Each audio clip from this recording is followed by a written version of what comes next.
tema podemos abordar esto y concluir con esto, ¿no? Con el tema del amor. Porque yo pensaba que si nos preguntamos por qué repetimos y decimos con Lacan repetimos porque hablamos, bueno, ya se termina la charla. Porque, bueno, repetimos porque hablamos. Como había dicho Sergio, Freud nos enseñó que los recuerdos tienen el poder de provocar un displacer interno. Entonces, ¿por qué recordamos? ¿Por qué pasa? ¿Qué pasa con los recuerdos? Pasa que ahí resisten y por lo tanto aparece la repetición. Pero si sabemos leer a Freud, nos damos cuenta que este maestro Vienes tenía muy clarito, por ejemplo, en el caso del Fordat, que me parece uno de los casos más paradigmáticos para abordar el origen del lenguaje, cómo demuestra que es un mecanismo justamente que le sirve al niño, al enfant, al que todavía no habla y va a empezar a hablar con el grito, cómo incorpora el lenguaje. Porque si bien el lenguaje lo precede, lo espera, el niño lo tiene que incorporar. Es decir, que entonces Freud ya tenía desde ahí muy claro que uno repite porque habla. Es decir, los animales no repiten. Lo que es muy interesante que dijo Sergio también es que justamente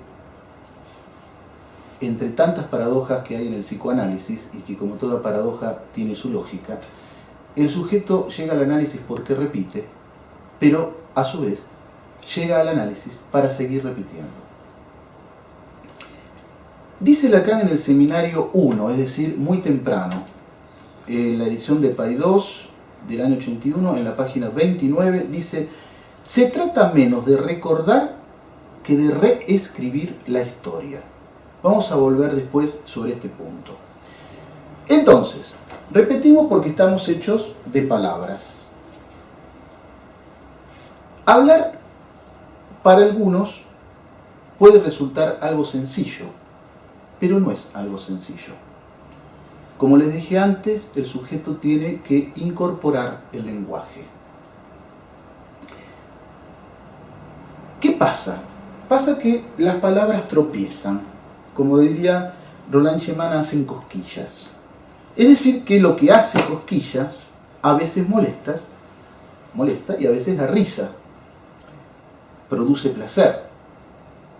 Para los que entienden o tienen un poco la idea de lo que se conoce como goce, Lacan decía que el goce empieza con las cosquillas y termina en la parrilla. Entonces, la palabra molesta hace cosquillas. Oscar Mazota decía que el sujeto está estructurado como un chiste. Y Freud esto lo sabía, por eso habló del chiste y su relación con lo inconsciente. Es decir, que hay algo en el orden del placer, lust, ¿no?, que nosotros vamos a decir, como les dije antes, vamos a decir que es algo en el orden del goce, que causa al sujeto a decir, a hablar, a decir chistes, a decir boludeces, porque el sujeto, como sabemos, no habla para comunicarse. Por ejemplo, ustedes ya saben que los autistas no tienen ninguna necesidad de comunicarse. El sujeto habla porque hay un goce en juego en ese hablaje. Entonces, las palabras hacen cosquillas, podríamos escribir, ¿no?, las palabras que hacen cosquillas. Esto se va al chiste, ¿no? ¿Qué más podríamos decir? Que acá hay algo en el orden del placer.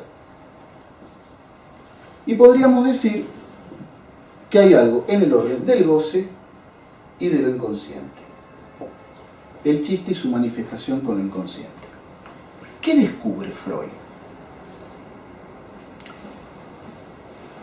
en relación con estas cuestiones del chiste y de todo esto? Bueno, Freud descubre que, por ejemplo, una hiperestesia o una hiperalgia de piel en músculos sin cara, específicamente en la cara anterosuperior del muslo derecho, no del izquierdo, en una mujer llamada Elisabeth von R., es un chiste.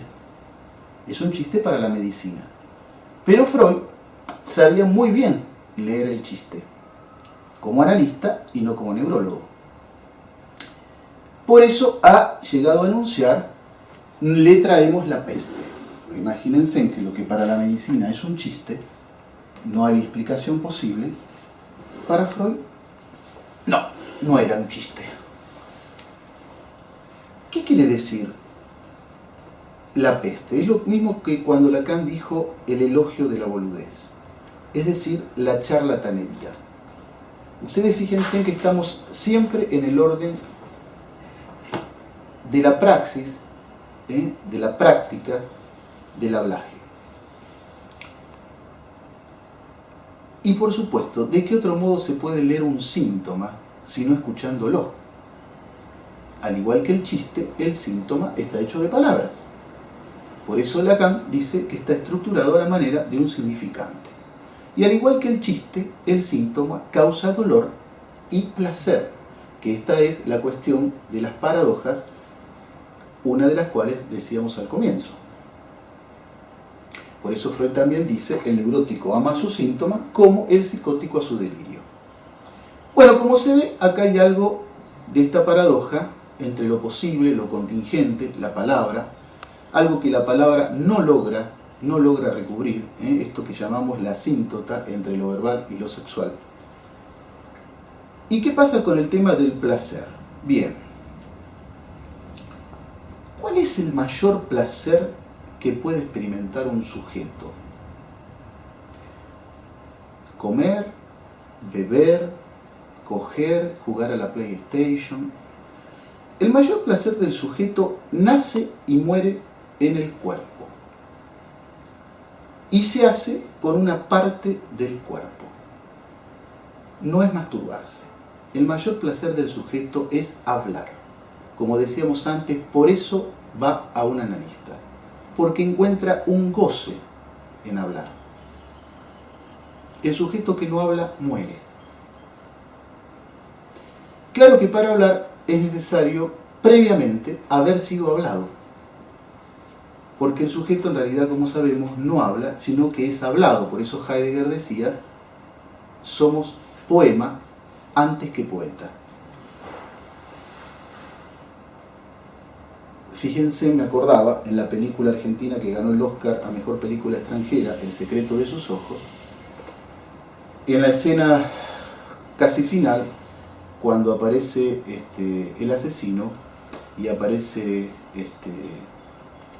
el que investiga, el abogado que investiga, el secretario del juez que investiga, el asesino le dice, dígale que por lo menos me hable. Bien, entonces sabemos que el lenguaje preexiste al sujeto, esto que parecería ser una frase meramente filosófica es clínica. Tenemos que pensar, les repito, en el autismo. El sujeto no habla por una necesidad, habla porque encuentra goce. Esto es lo que se conoce como la lengua. Cada sujeto tiene una lengua particular. Y aquí se presentan entonces las paradojas que habíamos hablado. Que hablar es un placer y también causa dolor. Que hablo porque hay una demanda en juego y también un deseo en juego. Y al mismo tiempo que hablar mismo es demandar. Es decir, hablo cuando necesito pedir algo, por decirlo así, pero a la vez hay un otro, por ejemplo, cuando el analista dice hola, ¿qué tal? El analizante comienza a asociar, o el analizante llama al analista y entonces ya le está demandando la felicidad, como decía Lacan. Habíamos dicho entonces que hay una asíntota entre lo verbal y lo sexual, es decir, entre lo simbólico y lo real.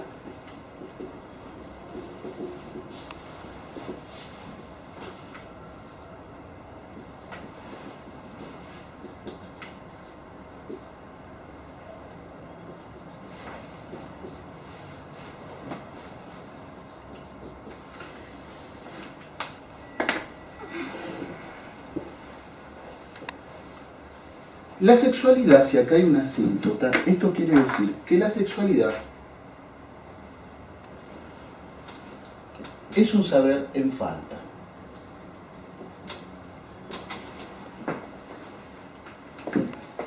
Nosotros no hacemos sexología. El sexólogo sabe sobre el sexo, sabe sobre la sexualidad. Nosotros no, porque la sexualidad es un saber en falta. Por eso justamente también Oscar Mazzotta decía que el analizante, el sujeto, paga al analista porque no quiere saber que no hay saber sobre el goce sexual. Entonces, ¿qué pasa con esta cuestión de la falta? La falta circula, rodea un agujero. Como ven, vuelve a estar presente lo sexual. Ahora, ¿por qué para constituirse como parletre, para hablar, tengo que perder algo? Porque habíamos dicho que el lenguaje espera al sujeto.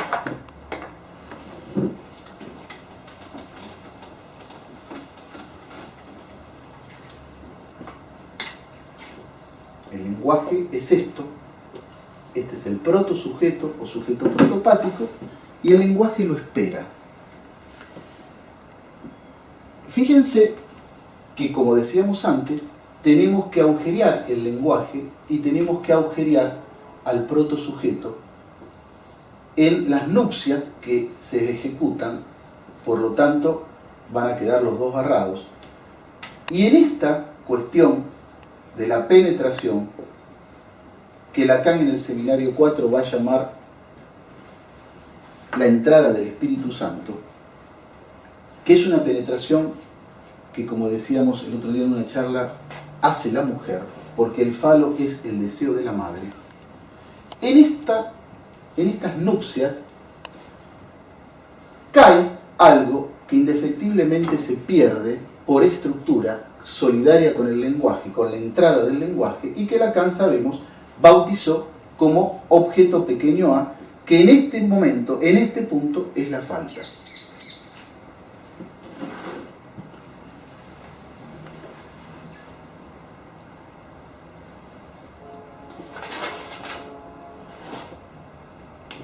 Acá es donde el lenguaje y el soma quedan agujereados, el cacho de carne, como decimos, y se transforma en un cuerpo. Es decir, que los boquetes con que viene el cacho de carne pasan a ser zonas erógenas. Y aquí también, por supuesto, como comienza algo que se llama falta, comienza algo por donde va a girar, que es la pulsión, y también donado por el otro, comienza el deseo. Es decir, que la pulsión se va a construir, es algo que se construye en base a un vacío. Por eso Lacan, en el seminario 11, a este objeto lo bautiza con su mito de la laminilla, que va a decir es diferente al mito de Platón, del banquete de Aristófanes, y va a decir que el mito de la laminilla va a jugar con la palabra omelette, el hombre tortilla. Dice que para hacer una tortilla hay que romper un huevo, y que cuando se rompe un huevo algo queda indefectiblemente perdido. Entonces, el hombre tortilla quiere decir que esto no es más que lo que él dice, la libido. Es decir, que la libido es un órgano que no existe. Lacan dice, es un órgano que no existe, porque se fue, se perdió. Si yo esto lo grafico como hace Lacan en el grafo de división subjetiva que hace en el seminario 10 La Angustia, va a quedar esta división. A partir de esta división, un resto cae. Como toda división, tiene un resto. Sobre este resto vamos a volver en poquito, ya al final de esta charla, para entender la repetición. Entonces, habíamos dicho que hablando se pierde, pero para hablar necesito también perder, otra de las paradojas, ¿no? Repito, por si no se entendió. Para hablar necesito perder, pero a la vez, cuando hablo, pierdo. Cuando el analista le dice al paciente, hable, le está diciendo, déjese estar, déjese ser, déjese perder algo. Por eso Lacan también va a decir, lo inconsciente es que el sujeto hablando goce.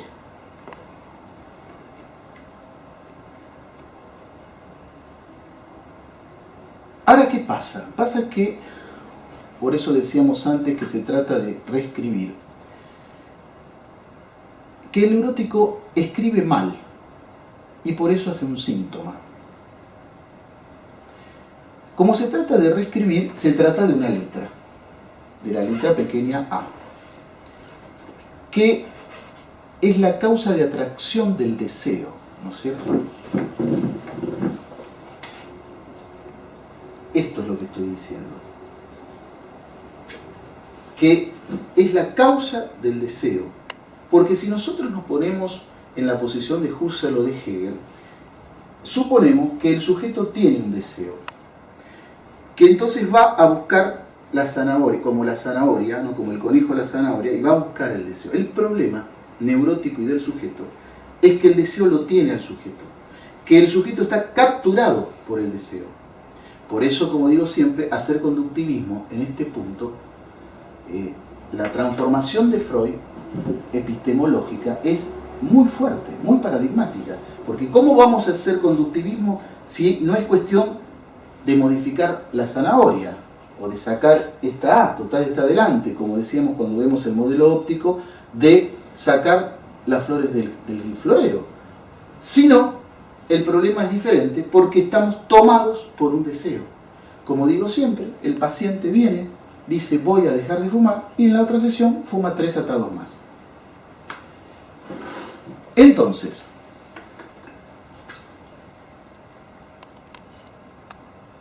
hay una función de ligadura. El síntoma lo que pretende en última instancia es ligar esta asíntota entre lo verbal y lo sexual que habíamos dicho antes, anudar lo real al significante. Y acá es donde voy a introducir la variable del amor. ¿Por qué? Uno creerá que buscamos el complemento. Lacan dice, no, nada de complemento. Acá de lo que se trata es de la búsqueda de esto faltante, el suplemento, no el complemento.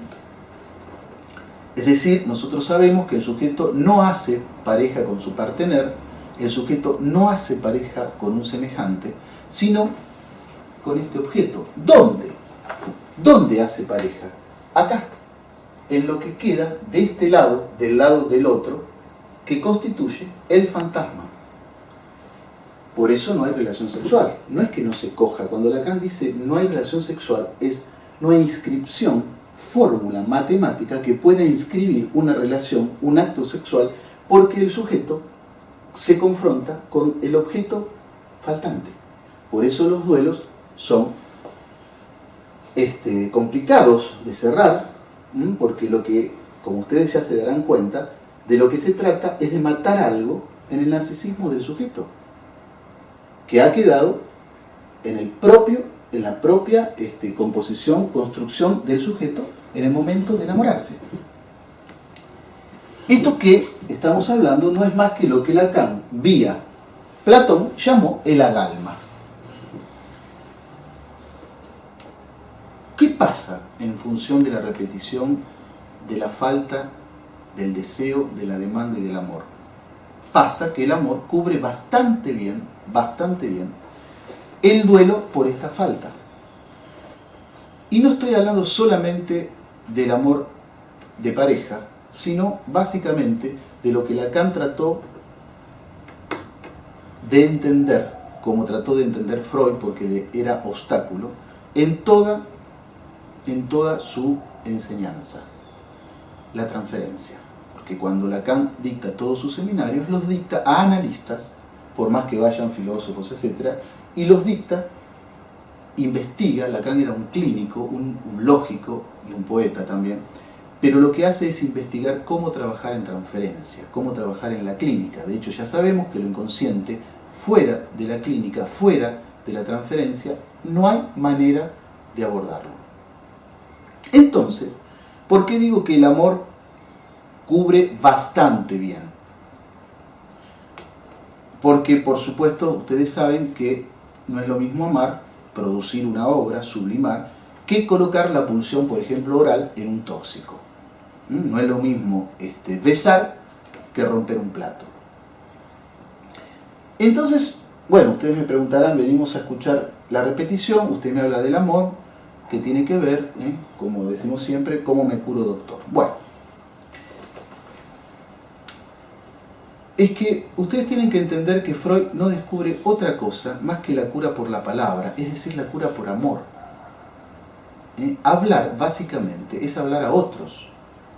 El sujeto, el analizante, que va a un analista a hablarle a alguien. Si no, no va. No es solo que hay un goce estructural en juego en el sujeto, sino que necesito que alguien me escuche. ¿Por qué? Porque aparte necesito que alguien escriba algo.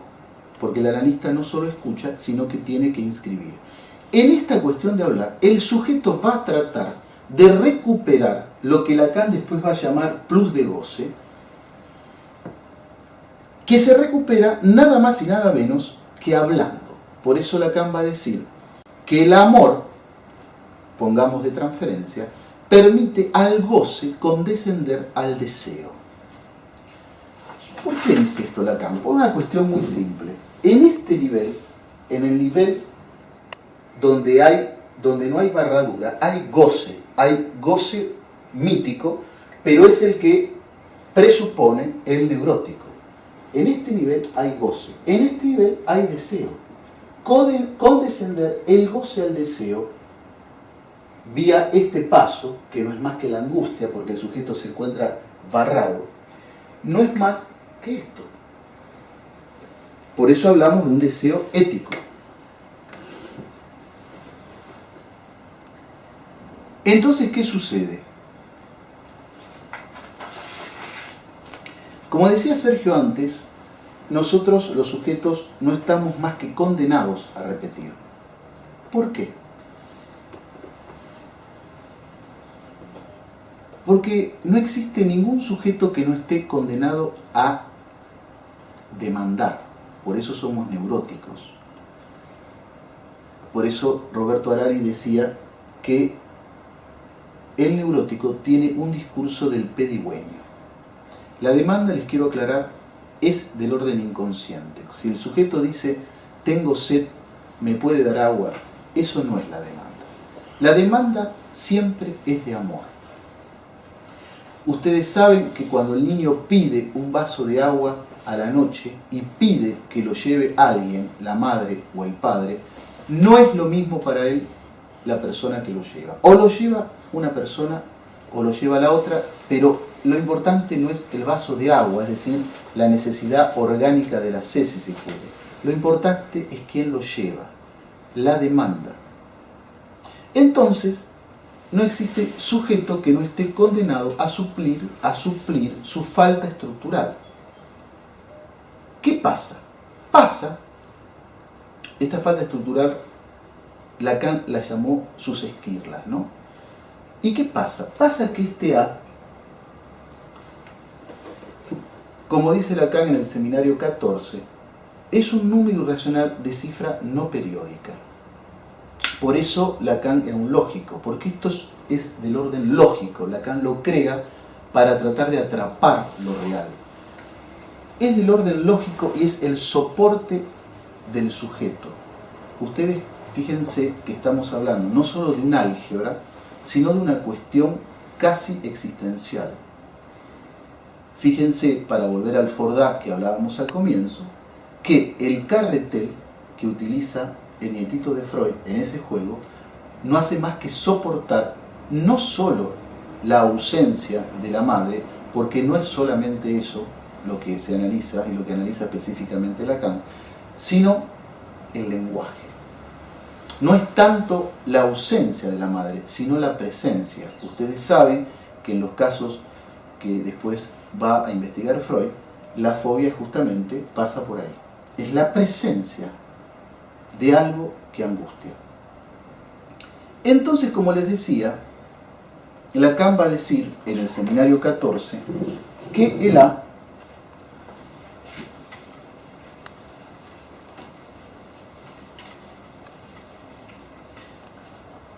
es un número de cifra no periódica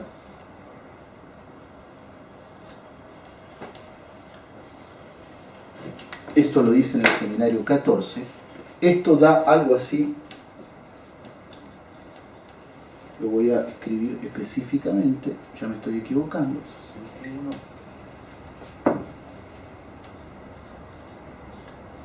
80, 33, 9, 89. Es un número irracional no periódico. ¿Qué pasa con esto? Bueno, da la casualidad que este número,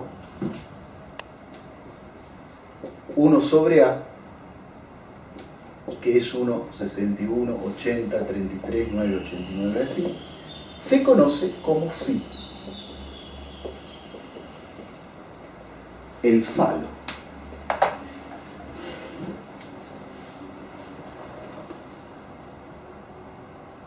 Habíamos dicho que el amor es una manera bastante buena, elegante, de suplir esta falta.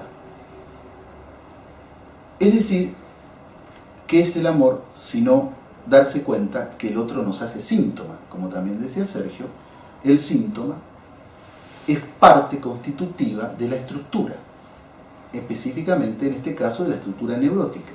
Es decir, que en el mejor de los casos se suple con un síntoma. Por eso, justamente, la paradoja de que el sujeto viene para no repetir, pero quiere repetir. ¿Qué quiere decir entonces esta letra Φ? Este número de cifra no periódica, esto que podemos decir que es el Almagesto de Ptolomeo, el Espiral de Filias, el Canon de Belleza de Miguel Ángel. Tenemos que recordar que se llama el Vitruvio de Leonardo 1492, no es más que lo que ya Euclides en el 300 antes de nuestra era investigó en Alejandría, en los 13 libros sobre los elementos. Esto no es más que la proporción áurea, es decir, acá tenemos la revolución kepleriana, lo que se conoce también como la serie de Fibonacci. Y en general lo vamos a conocer como la divina proporción, que se descubre que aparece en diferentes aspectos de la naturaleza y que muchos artistas, también lo estudió en el año 1500 Alberto Durero, por ejemplo Charles Janet, que ustedes conocen como Le Corbusier, también lo puso en práctica en 1950.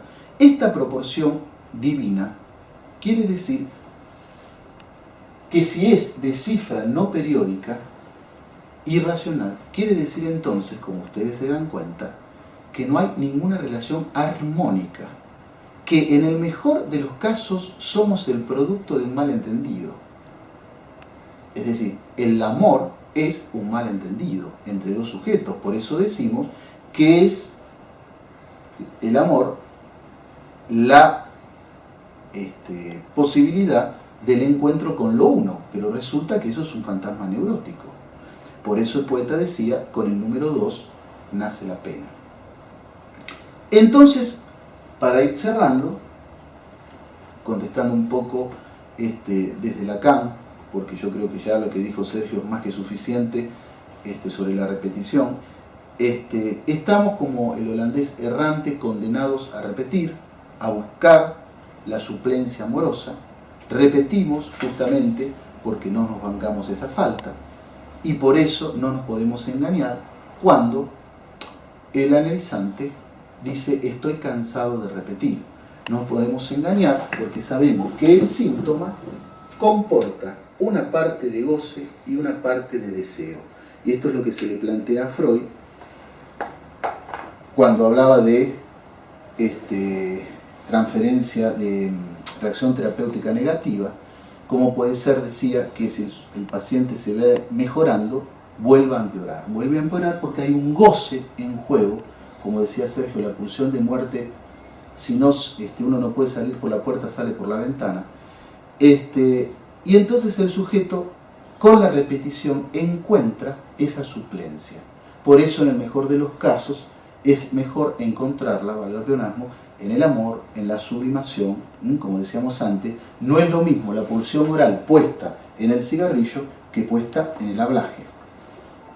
Les quiero leer para terminar, entonces, en el seminario 20, aún, de Lacan, en la clase del 16 de enero de 1973, va a decir Lacan: ya saben que he usado estas funciones, habla de todo esto, para tratar de representarles lo inadecuado de la relación del uno al otro, y que di antes como soporte a esta A minúscula el número irracional llamado número de oro. Fíjense en que vuelve a hablar de soporte. Nosotros ahora estamos, no es la intención de esta charla, pero el sujeto se maneja en ejes cartesianos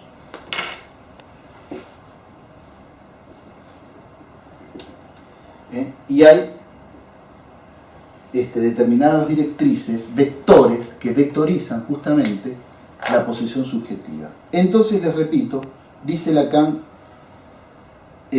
a esta minúscula el número irracional llamado número de oro. Salta un poquito y dice: entre dos, cualquiera sean, hay siempre el uno y el otro, el uno y el A minúscula, y en ningún caso puede tomarse el otro por un uno. Y finalizo con este párrafo. En la medida en que lo escrito está en juego algo brutal, el tomar por unos todos los unos que se quiera, se revelan impases que de suyo son para nosotros un acceso posible al ser y una posible reducción de la función de ese ser en el amor. Gracias.